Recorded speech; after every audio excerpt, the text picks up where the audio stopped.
Oke, baik. Assalamualaikum warahmatullahi wabarakatuh. Selamat siang semuanya. Selamat siang, sahabat pemuda Ansor. Di sini ada Ustadz Al-Fahrim juga nih, udah mulai join ya kan? Ada Zaid Qurtubi dan Iya, lain-lain. Sebelumnya, ada Ustaz. yang saya hormati dari Al-Ustadz Al-Mukarram As-Sayyid Muhammad Bukan Haikal. Ustaz, Al-Mukarram berarti ya. bukan Mukarram juga biasa. Saya Al-Wibu. cuman, boleh. Al-Muta. Nah, itu Muhammad Haikal ya kan? Iya, Nah, jadi pada kesempatan kali ini mau bikin diskusi Ramadan Gerakan Pemuda Ansor dengan tema pentingnya peran pemuda dalam dakwah di masyarakat, ya kan? Sebelumnya, Yaps. sebagaimana kita ketahui, dakwah itu kan kedengarannya kayak hal kaku gitu nggak sih bagi anak muda sekarang, Kal? Kayak, Iya, sangat apaan sih lu ngapain dakwah, lu sok-sokan apa sih gitu? sok Emang lu suci. bisa dakwah? Iya, sok suci lu, gitu ya. Iya, Nah, ini mau ngebedah sedikit, terus kan lu jurusannya KPI ya, Kal? iya, penyiaran Islam, komunikasi penyiaran Islam, dakwah. Iya, penyiaran sama dakwah mah sama aja lah ya. Sangat berkesinambungan kok. Sangat berkesinambungan, sangat cocok. Yang penting tidak error seperti Sugoi. Astagfirullah. Ini ada beberapa pertanyaan. Mungkin kita mulai dari yang pertama ya, biar sistemnya nanti Bapak Haikal yang menjawab pertanyaan dari saya, dan mungkin dari penonton-penonton nanti ada yang mau bertanya, silakan ketik di komen biar Al-Wibu Al-Wota Haikal bisa menjawab pertanyaannya gitu ya kan. Iya, insyaallah sedikit-sedikit saya ada, ya dikit lah ilmu saya, insyaallah. Iya. Terkhusus juga lu udah pernah jadi ustadz kondang ya kan, kalau udah pernah dipanggil-panggil, udah ada pengalaman deh berdakwah sebagai anak muda mah. Ya, alhamdulillah. Berkat ini, Alhamdulillah. berkah guru. Berkah guru, berkah dari Abu Yazayadi ya kan. Ya, guru ya Kiai Muzayadi ke anaknya Kiai Muhajir bin Ahmad Zayadi bin Hajar. Ya, gimana Bung Jj? Sebelumnya ini mau nyebutin CV-nya Haikal dulu kali ya, biar penonton-penonton pada tahu. Haikal ini lahirnya di Kemang pada tanggal berapa, Kal? 29 Maret 2003. Berarti dikit lagi Kemudian, tahun. Nah, dikit lagi Iya. tahun. Sengaja gua. oh itu penyebab pertanyaan ya. Iya, itu sengaja aja. Terus Haikal tuh MI-nya di Madrasah Ibtidaiyah Al-Marzukiyah. Ya, Sanawiyah TK-nya di apa TK-nya juga ya? Oh ya, TK-nya di TK-nya di Al-Marzukiyah. MTS Aliyahnya MTS Alinya di di Aziada. ya Pondok Pesantren Aziada, alhamdulillah. Terus sekarang lagi menempuh pendidikan KPI di Asy-Syafi'iyah. Ya, Kal? ya Universitas Islam Asy-Syafi'iyah. Universitas Islam Asy-Syafi'iyah. Kalau hobi ngapain, Kal? Ngewata, ngewibu ya, sama gambarin bocah. Ya enggak sih, udah enggak pernah gambarin bocah, sudah hal yang tidak boleh, tabu ya di zaman sekarang. Nah ini termasuk pembicaraan untuk dakwah di zaman sekarang bahwa tidak semua bisa dengan kekerasan, apalagi khusus Gen Z ya tentunya. Oh, sabar, Kal. Itu jangan terus materi, ini masih pengenalan diri dulu. Oh iya masih, itu tadi prolog aja.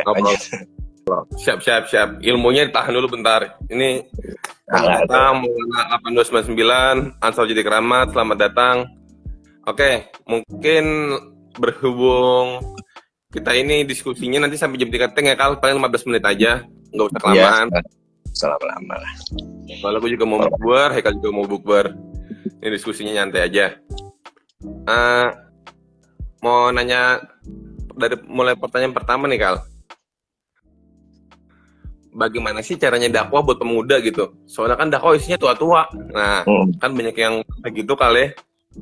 Nah, dan bagaimana caranya biar pede dalam berdakwah gitu? Meski yang didakwahin orang-orang tua, terus anak-anak muda yang batu, yang kalau kita dakwahin malah ngapain lu? Cuy, malah digituin kan? Iya. Ya, untuk itu lanjut. Ya, bagaimana sih cara berdakwah itu, yang bahwa kita pahami bahwa konteks berdakwah itu sebenarnya adalah hukumnya wajib ya. Kita pahami yang tadi kita sudah bahas bahwa di zaman sekarang banyak para pemuda khususnya menganggap berdakwah itu adalah sesuatu hal yang dimana sudah kampungan mungkin ya, sudah hal yang dimana udah jarang didengar gitu. Dan sekarang berdakwah itu malah kita sering dengar malah orang itu menjadikan sebuah profesi, padahal berdakwah itu adalah suatu kewajiban. Ya, gitu. Kewajiban setiap muslim ya. Jadi berdakwah itu bukan profesi, katanya ada cita-cita menjadi apa? Menjadi pendakwah. Sedangkan pendakwah itu bukan sebuah profesi namun kewajiban yang dimana setiap orang itu mempunyai hak untuk dan juga berdakwah kepada masyarakat ya, maupun itu dari ranah mana saja. Mau itu dari ranah tenaga, profesi, mau itu dari hartanya, mau itu dari nanti jabatannya, mau itu dari ilmu pengetahuannya atau ilmunya. Jadi yang kita harus pahami konteks dakwah itu adalah hukumnya wajib, mau itu dari kalangan anak muda dan juga orang tua. Namun di zaman sekarang anak muda banyak sekali yang melupakan kewajiban itu, yang dimana kewajiban itu adalah kewajiban bagi setiap individu umat Islam ya, yang dimana orang Islam wajib sekali untuk memberikan atau menyampaikan ilmu yang dia dapatkan terkhusus dalam ilmu agama. Karena Nabi balik walau kana ayah, sampaikanlah dariku walau hanya satu ayat ya. Bahkan kata Allah dalam surat An-Nahl ayat 125 yaitu ud'u ila sabil rabbika bil hikmah wa mau'izatil hasanah wajadilhum lati bil ahsan allati hiya ahsan. Kata Allah dalam surat An-Nahl 125, serukanlah tentang Tuhanmu dengan hikmah dan juga pengajaran yang baik, dan berdebatlah dengan mereka dengan pengajaran yang baik. Maka itu kita juga harus memahami bagaimana cara dakwah yang baik adalah pertama tentu harus belajar dari orang-orang yang berpengalaman. Literasinya harus sering membaca buku, membaca pelajaran, membaca hadis, dalil-dalil maupun Quran maupun hadis. Jadi untuk apa? Untuk menambah wawasan ketika berdakwah. Nah, ini sangat kurang di zaman anak muda sekarang, yaitu minat baca kan. Di zaman sekarang mah inginnya semuanya instan, dikit-dikit search di Google ya kan. Walaupun itu hal yang positif, namun ya nah kemudian bagaimana tadi untuk anak muda bisa menambahkan confident ya, percaya diri ya untuk berdakwah. Yang pertama itu harus dengan cara, kalau pengalaman saya adalah kita harus yang menumbuhkan diri sendiri dulu kalau kita itu bisa, yang pertama. Yang kedua kita harus mempelajari dulu, makanya tadi wawasan, dalil-dalilnya, ilmu-ilmunya. Karena apa? Jika nanti kita ketika berdakwah tidak ada konteks atau wawasan dan sumbernya, maka kita akan stuck, dan itu akan menjadikan confident atau percaya diri kita akan hilang. Maka dari itu kita harus bisa menumbuhkan percaya diri kita dengan menambahkan wawasan dan juga dengan cara latihan. Contoh, kalau ceramah, latihan di depan cermin, berbicara di depan dengan mimik yang muka yang mana, intonasi suara yang bagaimana, sehingga itu bisa menumbuhkan rasa percaya diri dan juga confident dalam berdakwah. Mungkin itu bisa menjawab tadi soal kenapa kita wajib berdakwah dan juga bagaimana menumbuhkan rasa percaya diri dalam berdakwah dengan untuk berdakwah. Berarti itu baik. Jadi dalam berdakwah itu kita nggak boleh kan, kalau zaman sekarang ya terkhusus bagi anak muda yang baru nyemplung di dunia masyarakat ya, gue agak shock itu sama ada yang bahasanya Ustadz A dia minta bisyarah segini, kalau nggak dikasih dia ngambek. Ustadz B kalau nggak dikasih bisyarah, bahasanya kan bisyarah yang ngasih transportasi mah ya, kalau di dunia pendai dia ngambek. Nah terus ada lagi bahasa ustadz muda, kita mah dakwah jualan agama aja, bohongin umat, kan ada jokes gitu kali ya di dunia dakwah. Nah cuma kalau misalkan ada yang matokin gitu, terusnya kalau nggak dikasih ngambek, berarti itu nggak boleh kan harusnya? Nggak boleh. Kita yang pertama harus pahami konteks dalam berdakwah itu adalah ikhlas lillahi ta'ala, yaitu atas niat hanya mengharap ridha Allah Subhanahu wa taala. Adapun bayaran itu adalah sama-sama mengerti antara mad'u dan juga yang memberikan ilmu ya, antara berkata guru dan murid. Guru juga sebenarnya tidak boleh dengan konteks meminta bayaran dalam suatu hal, karena apalagi memperjualbelikan ayat Al-Qur'an. Namun seorang murid dan atau seorang yang mendapatkan ilmu atau mendapatkan informasi tentang dakwah harus mempunyai inisiatif untuk memberikan tadi bisyarah atau memberikan dirham atau memberikan biaya ya, atau membayar. Untuk apa? Untuk memenuhi syarat sebagai penuntut ilmu. Maka dalam kitab Ta'limu Ta'lim itu kata Syekh Zarnuji, Dia menjelaskan tentang syarat-syarat untuk mendapatkan ilmu. Katanya ahi lan tanalal ilma illa bisittatin saunbika antafsiliha bibayanin. Kata Syekh Zarnuji bilang ke seorang, kamu tidak akan mendapatkan ilmu kecuali memenuhi 6 syarat. Yang pertama zakaun, yaitu cerdas. Yaitu cerdas maksudnya apa? Cerdas dalam konteks bukan mudah cepat paham, bukan cepat hafal, tapi apa? Cerdas mengatur waktu. Waktu apa? Waktunya main-main, waktunya makan-makan, waktunya bercanda-bercanda, waktunya tidur. Jangan waktu main malah bercanda, waktu main malah tidur, waktu tidur malah belajar, waktu belajar malah main. Nah itu kan ada sesuatu yang tidak cerdas dalam mengatur waktu. Karena likulli maqamin waqtin wa likulli waqtun maqamin. Di setiap tempat ada waktunya dan di setiap waktu ada tempatnya. Nah tadi dalam konteks bisyarah, salah satu syaratnya tadi zakaun, cerdas, wahirsun tamak, wajtihadun sungguh-sungguh, nah yang 4 dirhamun. Nah, syarat untuk mendapatkan ilmu, dakwah itu kan pasti sebagai orang yang menerima dakwah mendapatkan ilmu. Nah, salah satunya ketika kita mendapatkan ilmu itu untuk memenuhi syarat afdol dan mendapatkan ridho Allah Ta'ala dan juga ridho guru adalah dengan wadirhamun, yaitu dengan biaya. Biaya apa? Yang pertama tentu kalau kita sekolah atau kita datang ke majelis taklim, yang ke tempat orang-orang berdakwah, tentu kita membutuhkan biaya. Biaya apa aja? Transportasi, ya, untuk bensin, untuk apalagi untuk misalnya bayar e-money-nya buat naik busway, naik kereta. Nah, biaya apalagi uang jajan buat makan, buat minum, apalagi, dan terkhusus biaya buat apa? Untuk bisyarah gurunya. Agar apa? Seorang guru tidak memikirkan kehidupannya untuk bisa fokus mengajarkan atau berdakwah kepada para madunya, para tujuan sasaran dakwanya atau kepada murid-muridnya. Maka tentu bisyarah itu sangat penting, tapi seorang guru atau pendakwah tidak boleh meminta, apalagi sebenarnya kalau kata guru saya tidak boleh mematok, ya, tidak boleh mematok, ya, ketika berdakwah atau mengajar, ya, tidak boleh itu, ya. Tapi seorang murid atau seorang mad'u itu harus mempunyai kesadaran bahwa dia itu adalah seorang penuntut ilmu. Dia adalah seorang yang diberikan ilmu, maka dengan syarat tadi kata dalam kitab Talimut Talim kata Syekh Zarnuji, untuk memenuhi syarat mendapatkan ilmu adalah salah satunya tadi yang keempat adalah dengan biaya. Biaya apa tadi? Untuk ongkos, untuk jajan, untuk transportasi, dan juga untuk gurunya. Untuk apa? Gurunya supaya apa? Kita amplopin buat apa? Gurunya nggak kepikiran. Kalau misalnya dia mempunyai kebutuhan untuk makan, minum juga terpenuhi, sehingga dia bisa mengajar dengan ikhlas dan juga dengan khusyuk kepada kita dan berdakwah dengan lillahi ta'ala. Mungkin itu bisa menjawab masalah bisyarah, ya. Oh, berarti jadi seorang pendakwah tuh harus punya kesabaran yang lebih ya, Kal? Iya, tentu. Iya, maksudnya ya secara adab dan etika seorang pendakwah itu kan jatuhnya seorang guru ya, bisa dibilang. Seorang guru kalau misalkan dia ngambek, kalau nggak dia marah-marah, berarti itu dia mencontohkan hal yang buruk ya, Kal? Jadi beban moral sendiri. Iya. Sebenarnya kembali kepada guru itu seorang manusia. Tentu setiap guru itu atau pendakwah mempunyai sifat yang berbeda-beda, ya, bagaimana dia menyikapinya. Tapi tentu mempunyai seorang pendakwah dan juga guru adalah mempunyai kewajiban untuk sabar. Dalil apa? Kita sering baca surat Al-Asr, wa tawassaw bil haqqi wa tawassaw bis sabri. Ya, saling menasihati dalam kebenaran, saling menasihati dalam kesabaran. Nah, dari Al-Quran sudah menjelaskan bahwa kita sebagai pendakwah yang dimana setiap orang muslim dan mukmin wajib untuk berdakwah sesamanya. Bahkan orang yang di luar agama Islam, bahkan orang yang sesama Islam itu wajib dengan apa? Dakwah yang benar dan juga dakwah yang sabar, itu kewajiban, ya.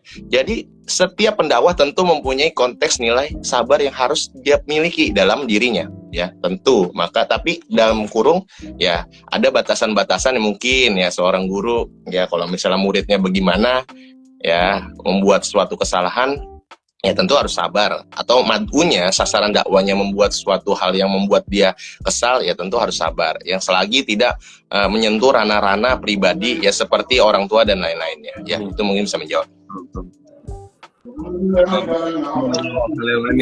Mungkin jadi pertanyaan terakhir kali ya. Nah, bagi seorang pemuda dalam berdakwah ini kan bahasanya pemuda ini pendatang baru ya dalam dunia dakwah gitu ya kan. Nah, ya mungkin ini dari pandangan lo pribadi lah, sikap kita dalam memiliki mentalitas untuk berdakwah, terus juga memiliki tekad untuk berdakwah, dalam semangat untuk berdakwah di masyarakat ini. Nah, harusnya bagaimana sih caranya berdakwah ala-ala pemuda apakah kita harus ikutin gaya orang-orang tua kayak misalkan yang dakwahnya agak menyenyenye atau dakwahnya yang tegas atau dakwah yang lucu. Nah, menurut pemuda ini harus gimana kalau dalam berdakwah? Nah, untuk seorang pertanyaan bagus Bung JJ. Nah, untuk sebagai seorang pemuda, kita harus pahami konteks pemuda tentu mempunyai peran yang lebih hebat dan lebih bagus dalam berdakwah daripada orang tua. Karena apa? Pertama dari segi stamina dan juga inovasi dan kreatifan. Ya, untuk seorang pemuda yang ingin berdakwah tentu harus memahami konteks di kuli makomin makolun wali kuli makolin makomun. Di setiap tempat ada perkataannya, di setiap perkataan ada tempatnya. Maksudnya apa? Ketika dia berdakwah dengan orang tua, pembahasannya harus berbeda dengan pembahasan ketika dia berdakwah dengan remaja, dengan sesama remaja. Dan juga ketika dia berdakwah kepada sesama remaja, pembahasannya tentu sangat berbeda dengan orang yang dimana usianya anak-anak. Ya, anak-anak perlu didakwai juga dong. Dan juga pembahasan anak-anak tentu sangat berbeda kepada pembahasan yang dimana didakwainya adalah seorang ibu-ibu. Laki-laki perempuannya sudah beda, dan juga ibu-ibu dan bapak-bapak, remaja laki-laki, remaja perempuan itu adalah pembahasan dan juga ranah pembicaraan untuk berdakwahnya adalah suatu konteks yang sangat berbeda. Nah, anak muda, seorang pemuda wajib sekali harus memahami konteks bagaimana penyampaian dia terhadap ibu-ibu, bapak-bapak, remaja laki-laki, remaja perempuan, ya, anak laki-laki maupun anak perempuan, maupun dari segi usia dan juga dari segi gender atau gender, dan juga dari segi apa? Budaya. Ya, kita harus pahami dalam budaya gini mana, Betawi gimana, dalam budaya Sunda gimana, dalam budaya Sulawesi gimana, dalam budaya Kalimantan gimana, dan harus bisa beradaptasi. Ya, contoh di Indonesia sekarang, Indonesia adalah negara yang termasuk berdakwah adalah dengan cara dakwatu bil fan atau dakwah dengan cara kesenian kan, yang dimana para wali songo melakukan dakwah itu adalah karena mengikuti kultur yang ada dalam ranah negara Indonesia, sehingga Islam bisa diterima di negara Indonesia. Nah, tentu apalagi khususnya Nahdlatul Ulama, ya, kita diajarkan untuk memahami Al-Quran dan hadis itu bukan semata-mata hanya membaca, tapi juga dipahami tafsirannya. Bahkan didiskusikan lagi dengan apa? Dengan ijma ulama, dan juga dikaitkan lagi dengan apa? Dengan qiyas. Maka sebagai pemuda harus memahami konteks itu. Untuk apa? Untuk bisa tidak ketinggalan zaman dan juga bisa memperbarui sebuah dakwah tapi tidak melanggar syariat. Bahasa ini mengambil yang baik di masa lalu, yang tua-tua, yang udah diajarin tua, dan juga mengambil sesuatu yang baik di masa sekarang dan masa yang akan datang, sehingga pemuda tidak ketinggalan zaman dan tidak juga keluar dari syariat dalam berdakwah. Ya, mungkin itu bisa menjawab. Baik, terima kasih. Mungkin dalam konteks pada ini tantangannya utama ya, pun juga pribadi ngelihat ya, dai-dai baru biasanya mereka tuh pendekatan budayanya nggak sesuai. Kayak misal di Ansor ini kan emang kita ini kebetulan ini wilayah Bekasi ya, Bekasi kan jadi Jabodetabek, kulturnya sama lah ya, tapi banyak yang berdakwah ala Jawa gitu. Nah, mungkin secara internal Ansor masuk, cuma untuk ke masyarakat kurang kena gitu ya, Kal. Berarti itu evaluasi sama ya? Ya, sangat evaluasi itu. Nah, dan menurut lo, nah lo kan kader GP Ansor juga ya? GP Ansor ini dalam berdakwah harus seperti apa sih, Kal, biar ngena sama sekitar gitu? Soalnya kan ya di media sosial banyak image kayak misal Ansor begini, Ansor begitu, nggak usah disebutan lah ya, udah pada tahu kayak gitu. Itu begini, itu begitu. Nah, menurut lo dalam menghadapi tantangan tersebut, gaya dakwah, cara dakwah Ansor itu harus seperti apa? Kan lu udah berpengalaman nih dalam menjadi ustadz kondang. Aduh, alhamdulillah. Jadi begitu Bung JJ. Jadi terkhusus alhamdulillah saya dapat berkesempatan karena diajak Bung JJ. Emang awalnya saya juga ya orang NU sih, keluarga saya NU. Ya. Jadi alhamdulillah Bung JJ juga lah yang mengajak saya nih, Pak. Berarti antum pahalanya gede Bung kalau Anda aktif di GP Ansor. Ya, Bung JJ. Ya, Bung JJ yang ngajak saya di GP Ansor. Alhamdulillah saya mungkin belum terlalu aktif untuk GP Ansor ya. Tapi sangat saya apresiasi GP Ansor itu salah satu organisasi yang dimana sangat menjunjung tinggi dakwah, saya lihat. Ya, mungkin ada beberapa ya tadi yang Bung JJ sebutkan ya, oknum-oknum yang dimana membuat isu bahwa GP Ansor ya seperti itu. Ya itu hanya oknum ya, tapi kebanyakan. Bagaimana caranya? Nah ini Salah satu masalahnya adalah saya mungkin membahas evaluasi saja ya. Kita adalah musuh yang sangat bermasalah adalah musuh yang ada di dalam kubu sendiri kan ya. Nah, itu sebenarnya yang harus dibenahi GP Ansor adalah bagaimana caranya mendidik dan juga mengevaluasi orang-orang yang di dalam terdahulu ya. Termasuk ya mungkin ada pengkaderan ya. Alhamdulillah kan sekarang ada ya kalau masuk GP Ansor ada pengkaderan. Nah, itu udah salah satu langkah yang dimana sebagai supaya oknum-oknum itu tidak ada lagi gitu. Namun ya, iya, tapi tidak bisa memungkiri bakal terjadi lagi. Nah, ini harus dikader terus, berkapa harus dibimbing terus para kader-kader ini. Dengan apa? Dengan adanya kajian, dengan adanya seminar-seminar atau webinar ya, di mana memahami konteks bahwa dalam memasuki ranah GP Ansor harus begini, dakwah begini, tidak boleh melanggar seperti ini ya. Jadi harus dipahami itu. Nah, bagaimana berdakwah di GP Ansor ini? Saran saya yang pertama, GP Ansor ya tentu tidak tidak menghalangi untuk kreativitas anak pemuda, saya lihat ya, bagaimanapun caranya. Apalagi ada Rijalul Majlis ya, benar ya? Rijal Ansor. MDS ya, Rijal Ansor, ada MDS gitu, Majelis Zikir Sholawat ya. Ya, itu udah salah satu bukti bahwa Ansor ini ada membuka ruang untuk anak-anak muda bisa berdakwah dan juga menjalankan syariat dengan nikmat dan juga khusyuk dan juga menyenangkan gitu ya. Karena dakwah itu harus dinikmati, bukan sesuatu yang harus diseriuskan gitu. Kalau Gus Baha bilang ya, maksudnya apa? Dinikmati, dikhusyukkan, dihayati, bukan dengan serius gitu. Maksudnya seriusnya apa? Maksudnya dengan penuh ketakutan ya, itu bagus. Tapi lebih baik kalau ketika kita menemui orang yang kita cintai dalam konteks ibadah, tentu kita ingin dalam ranah yang suasana yang senang dan juga nyaman, betul? Ya. Ya, jadi untuk GP Ansor saran saya untuk berdakwah ya tentu ya untuk kalangan muda lihat isu-isu yang dipahami. Tadi kayak Bung JJ lihat banyak yang dimana berdakwah di orang sini malah dakwahnya Jawa. Nah, itu kan kadang tidak masuk. Nah, itu maka seorang pendakwah atau seorang dai harus memahami kalau di ranah sini, misalnya di Robogo ranah asiknya gimana pembicaraannya selagi tidak melanggar syariat, ya itu tidak dipermasalahkan. Ya dengan apa? Misalnya dengan dakwah itu boleh dengan apa aja. Ada dakwah bil hikmah, ya ada dakwah bil hisbah, ada dakwah bil hal. Dakwah bil hal apa? Dengan cara berbuat. Contoh, dakwah bisa juga dengan cara olahraga, main futsal. Main futsal, kita sebelum main futsal baca bismillah dulu ya, kita baca doa. Itu termasuk dakwah.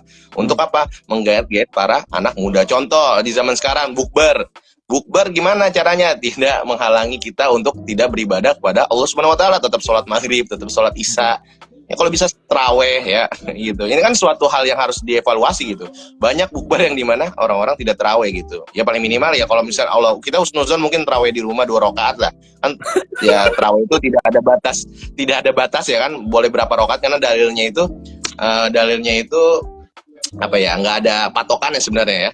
Jadi tarawih itu boleh 100 rakaat silakan, boleh minimal 2 rakaat boleh silakan ya. Untuk apa? Untuk kita mendapatkan ampunan Allah. Ya, jadi untuk GP Ansor ngerangkulnya gimana ya? Dengan cara apa ya? Majelis zikir salat itu udah bagus bagi anak muda dan juga dengan kegiatan-kegiatan lainnya. Contoh kerja bakti. Ya, kita sebelum kerja bakti baca doa dulu ya. Nah, ini kita harus pahami dulu kenapa kita kerja bakti? Apa an-nuzubatu minal iman? Karena kebersihan itu sebagai iman. Mereka harus memahami konteks apa yang mereka kerjakan dulu. Misalnya apalagi kegiatan GP Ansor berbagi pangan atau berbagi makanan kepada fakir miskin. Nah, itu salah satu bentuk dakwah yang dimana melakukan perbuatan yang baik. Nah, itu pasti kan anak-anak zaman sekarang atau zaman Gen Z sekarang kan lebih paham dengan dakwah yang dimana harus dipraktikkan terlebih dahulu dalam sebuah inklusi gitu ya, daripada dibicarakan kita puasa ayo kita ini ya, itu kan mereka tidak paham. Maksudnya kalau mereka tidak dicontohkan, mereka tidak mau melaksanakan suatu hal yang baik yang dimana setelah diajarkan Islam. Maka terkhusus anak muda di zaman sekarang tentu kita harus dakwah bil hal dengan cara apa? Dicontohkan ya.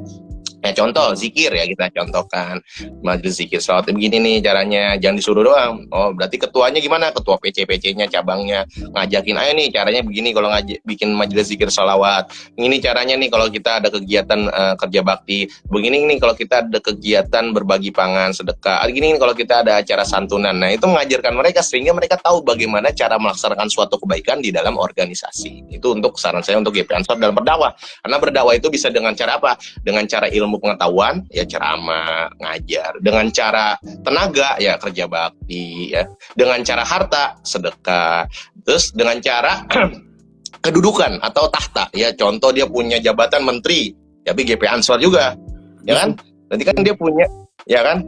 Berarti dia mempunyai ranah atau wewenang gitu. Oh, misalnya saya punya nih, bisa ngajuin dana ke pemerintah buat lebih gampang untuk mengadakan suatu hal, misalnya acara GP Ansor, santunan anak yatim. Nah, itu kan berarti dia menggunakan kedudukannya untuk berdakwah. Jadi, berdakwah itu tidak bisa ada halangannya, bisa dari tahta, harta, tenaga, dan ilmu. Jadi, untuk GP Ansor harus bagaimana bakat kalian, harus dipahami. Kayak para sahabat juga, Nabi juga begitu ngeliat Amr bin As, bakat saya di mana? Oh, bakat saya di politik, makanya jadi gubernur Mesir, berdakwahnya jadi gubernur.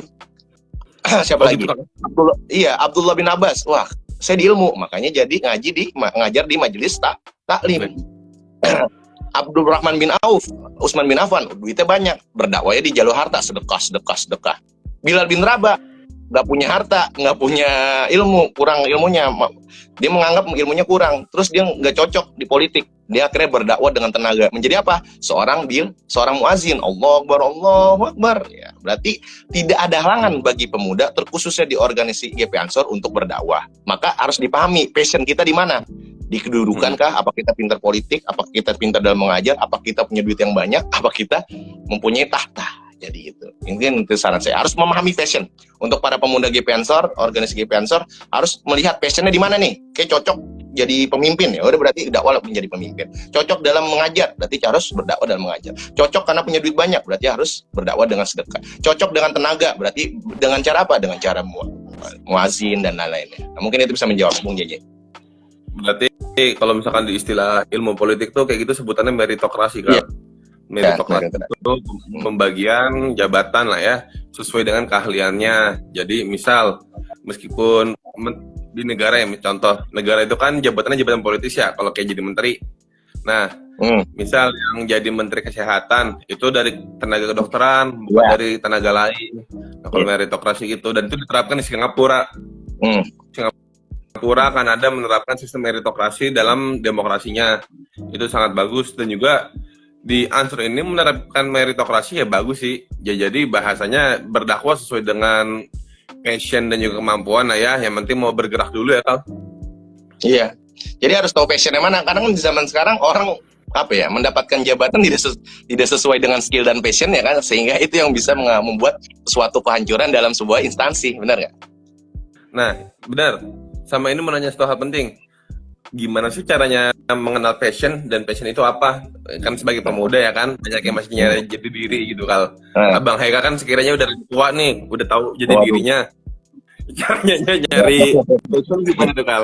Nah, pertama kita harus mencoba banyak hal. Ya, kita coba dari 4 yang tadi standarisasi itu, kan ini andai masih pemuda lah, masih ranah pembelajaran, enggak sih? Setiap orang itu masih berhak belajar, karena utubil ilma minal mahdi lalahdi kan. Selagi masih hidup berhak untuk masih menuntut ilmu, karena menuntut ilmu itu wajib. Sampai belum napas masih ada, menuntut ilmu itu wajib. Maka tidak ada batas umur dan tidak ada kata terlambat untuk bagaimana mengetahui passion kita. Ya. Nah, bagaimana cara mengetahui passion kita? Mencoba segala hal. Dicoba tuh, kira-kira kalau kita jadi kedudukan tahta, ya, kita coba ikut organisasi. Sebenarnya di organisasi sudah mencakupi semuanya, apalagi di GP Ansor ini ya. Ya, ntar coba ngambil jabatan lah dulu gitu, set. Ya, coba jadi apa, misalnya ketua PC, ranting dulu lah gitu. Kira-kira mencakupi nggak? Wah, kalau tidak, kita lihat baru evaluasi. Ya, evaluasi, wah kayaknya kurang, terus minta saran orang, wah kurang, berarti kita kayak passionnya nggak di sana. Atau terus coba lagi di bagian harta, kita lihat terus duit kita nggak ada, berarti udah, kalau lihat harta mah udah kayak cocok, nggak kuat ya. Ya, nggak bisa jadi bendara dong, nggak bisa jadi bendara. Iya, ya lihat lagi, passion lagi, lihat passion di tenaga kita di mana, misalnya bagian humas, wah kita wah humas cocok, berarti itu bisa lihat. Terus ada bagian ilmu, apaan kalau divisi ilmu apa misalnya? Kalau yang zikir, divisi ilmu ya Rijalul Ansor yang Rijal Ansor, Rijal Ansor, kayak kita cocok, bisa memanajemen, bisa mengajar. Nah, berarti mungkin passion kita di situ. Jadi sebenarnya harus masuk organisasi dulu untuk bagaimana memahami pembelajaran yang ada di dalam diri kita gitu. Passion kita bagaimana, ya coba semua hal. Jari pola istakun arifan. Cobalah, niscaya kamu akan mengetahuinya. Mengetahui apa? Dirimu sendiri. Karena kegagalan sebenarnya adalah ketika kita berhenti mencoba. Karena kalau kita tidak mengambil resiko, kita tidak akan menciptakan masa depan yang baik dan juga benar. Maka dari itu, coba segala hal. Jadi anak muda itu jangan takut untuk mencoba. Jadi anak muda itu harus berani mencoba. Jangan ragu, tapi ragu itu penting. Karena bangsa barat maju itu karena ada keraguan. Kenapa? Keraguan itu bisa untuk adanya keselamatan. Namun harus tetap berani mencoba semuanya. Baru insya Allah menemukan passionnya. Kayak saya berdagang, dagang pisang coklat, oh bangkrut. Terus dagang ini, ya kan berarti kan passionnya nggak dagang gitu kan? Iya kan? Kayaknya wah nggak dagang lah, ini nggak cocok gitu. Terus kayak passion apa lagi? Tahta, saya politik kayaknya ya dikit-dikit lah. Tapi terus cari lagi, nyoba lagi passionnya ke tenaga. Wah saya udah di nerf sama Allah, udah lemah, udah nggak ada. Bisa jadi buzzer lagi, berarti mati. ya terus ya kita lihat, wah ternyata saya lebih cocoknya di dakwah bil hikmah, mengajar. Ya udah, alhamdulillah berarti ranah saya dalam mengajar. Jadi begitu. Jadi kan tapi kan perlu dengan proses gitu, kita mencari jati diri kan. Ya walaupun masih mencari juga gitu. Jadi selagi kita masih hidup, mencari jati diri itu tidak akan habis gitu kan. Ya jadi harus berani mencoba. Jadi pola istakun harifan. Cobalah, niscaya kau akan mengetahuinya. Mengetahui apa? Dirimu sendiri tentunya. Jadi begitu. Mungkin bisa menjawab. Ini mungkin hal terakhir ya Kal, sebelum live selesai, sekalian promosi sekolah. Abang Haikal itu ngajar di mana sih Kal? Sekolahnya keren nggak sih tempat lu ngajar? Waduh, alhamdulillah saya sekarang berkesinambungan ngajar di Madrasah Al-Marzuqiyah ya, dari tingkat MI, MTS, Aliyah. Alhamdulillah Madrasah Al-Marzuqiyah ini mempunyai instansi, yaitu ada taman kanak-kanak, dan juga Madrasah Ibtidaiyah, dan juga Madrasah Sanawiyah, dan Madrasah Aliyah. Terkhusus juga ada pondok pesantrennya, namun nanti pondok pesantren ini khusus wanita ya. Jadi untuk alhamdulillah saya megangnya di MTS dan Aliyah. Untuk bagaimana madrasahnya, tentu madrasahnya sangat bagus. Untuk sekarang masih masa berkembang. Yang dulu mah karena yang megang nggak tahu siapa ya, jadi kurang berkembang. Ya sebenarnya madrasahnya bagus dari tahun, kan madrasah ini berdiri dari tahun 73 ya, 1973 ya. Ya, era-era kejayaannya itu tahun 90, makanya kalau ngeliat pialanya, kok pialanya masih tahun 95. Tapi alhamdulillah selama 2 tahun terakhir ini sudah mulai berkembang, sudah mulai ada prestasi dari juara-juara silat dan juga lomba-lomba lainnya. Dan juga kita Al-Marzuqiyah mengadakan acara yang banyak seperti bagi pangan.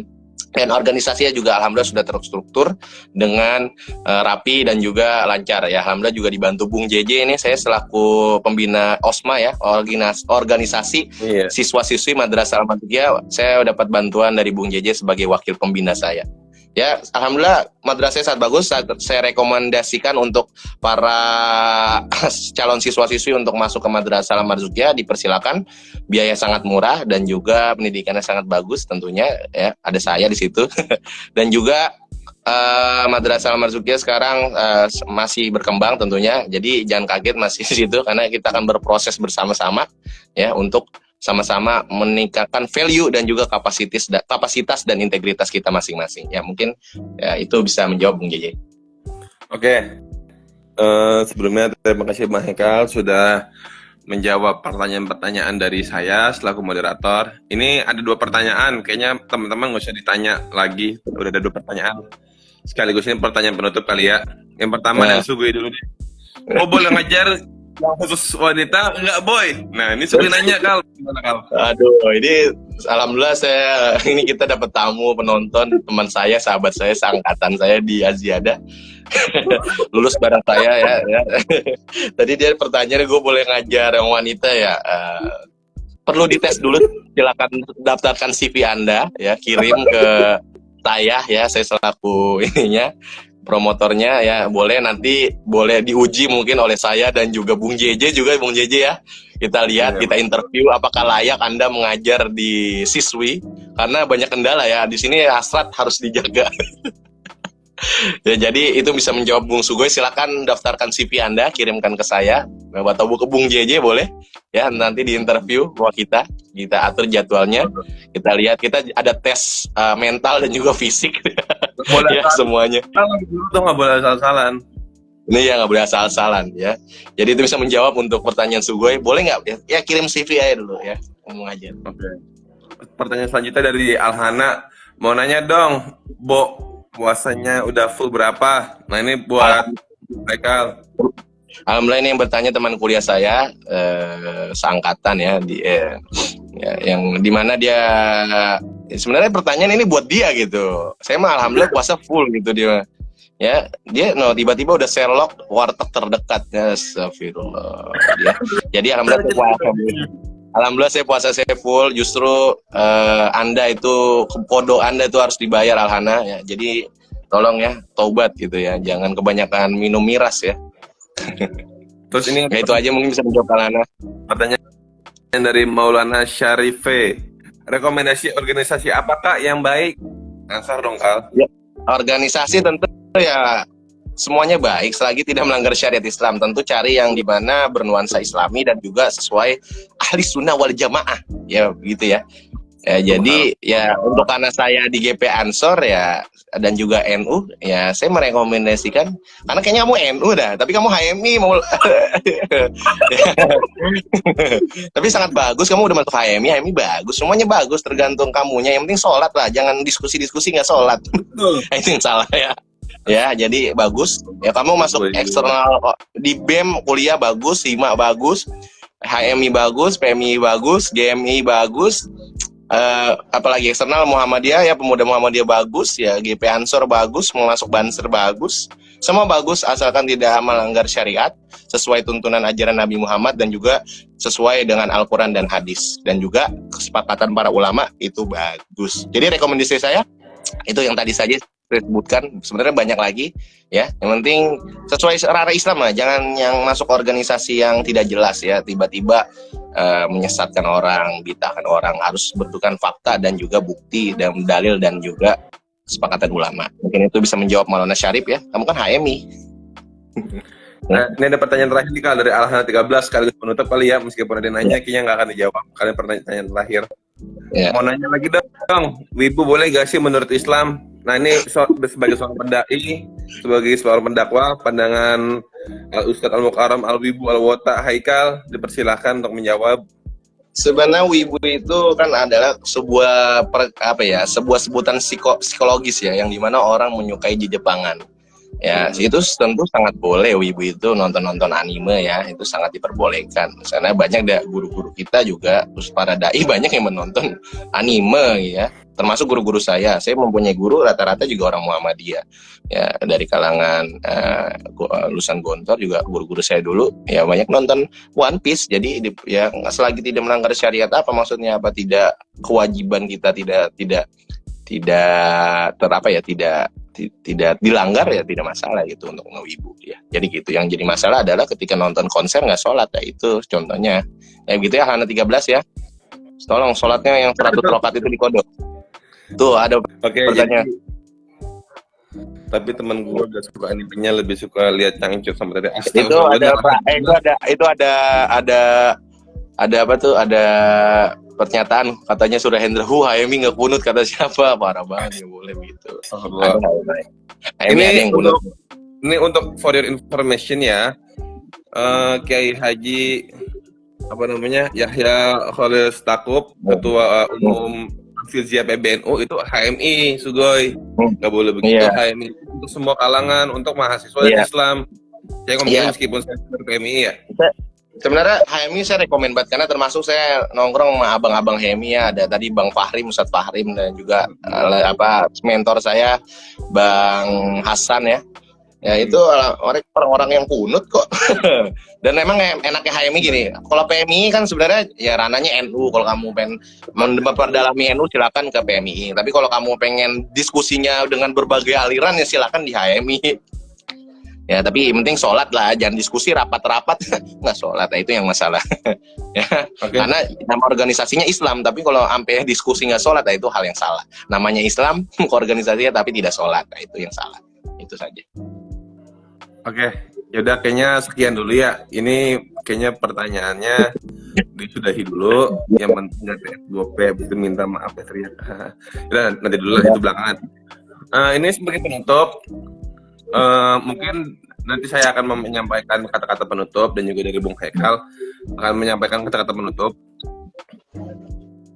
Kalau penutup dari saya, yakni kita berorganisasi itu ada 4 hal yang harus kita capai dalam gerakan kita. Yang pertama, bergerak, berdampak, bermanfaat, dan mengakar. 4 hal ini merupakan tujuan yang harus kita capai dalam berorganisasi. Pun hal ini juga harus kita capai dalam berdakwah supaya yang kita lakukan itu nggak sia-sia. Begitu kalau dari saya. Kalau dari Bung Haikal seperti apa kata penutupnya? Kata penutup saya untuk masalah organisasi tentunya adalah al-ittihadu as-sasun najahi. Persatuan adalah pangkal kesuksesan. Karena di organisasi adalah mempelajari tentang persatuan, tentu kita bakal mengarah kepada masa depan yang sukses. Karena yadullahi ma'al jamaah, pertolongan Allah tidak akan datang kecuali dengan cara bersama-sama, bekerja sama. Terima kasih, itu saya. Wassalamualaikum warahmatullahi wabarakatuh. Baik. Terima kasih sebelumnya kepada Al-Ustadz, Al-Wibu, Al-Bota, Al-Haikal, Sayyid Haikal. Ya gitu ya.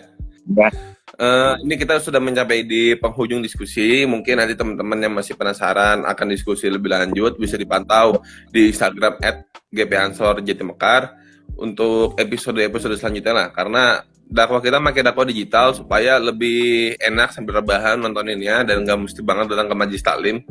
Dan mungkin agenda majelis taklim kita MDS Majelis Zikir Sholawat itu akan mulai lagi setelah Lebaran di Jatimekar, dan mungkin nanti Haikal juga bisa mengaktifkan GP Ansornya di Cempaka di aula depan rumahnya. Ya, amin, doain. Semoga saya ada waktu. Ya, ada waktu, ada kesehatan, ada rezeki, ada stamina, ada niat, ada semangat, ada mentalitas, ada pasangan hidup juga yang penting nanti ya Haikal. Habis ini harus punya juga. Ya kali ya. Ya udah itu tuh. Ajarin dong gue biar disedot. Astagfirullah. Ya udah, ini sebagai penutup. Sekian dari saya. Wallahul muwaffiq ala aqwamit thoriq. Wassalamualaikum warahmatullahi wabarakatuh. Waalaikumsalam warahmatullahi wabarakatuh. Terima kasih semua. Terima kasih Bung JJ atas waktunya mengundang saya. Ya, Haikal-chan. Arigatou gozaimasu. Ayo domo. Haikal nanti videonya dikirim ke gue ya biar di HD-in juga. Oke, siap. Ya, Assalamualaikum.